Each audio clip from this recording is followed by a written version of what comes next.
یک چند وقت پیش که یک جنرال امریکایی شیشته بودیم. بعد از یک کمک خنده و مذاق من ازش پرسان کردم، گفتم که میراجع به جنگ افغانستان چی میگی؟ یادم گفت والا می جنگ افغانستان برای ما بسیار معما انگیز بود. گفتم چرا؟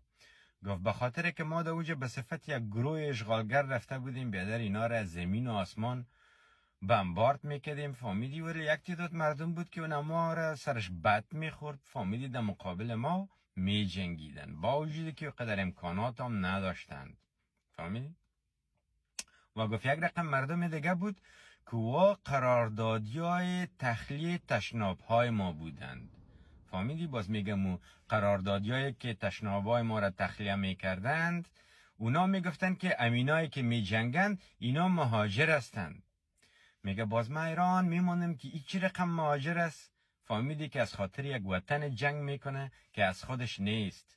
و تو که میگی من بومی هستم، فامیدی کنار آبای ما را خالی میکنی.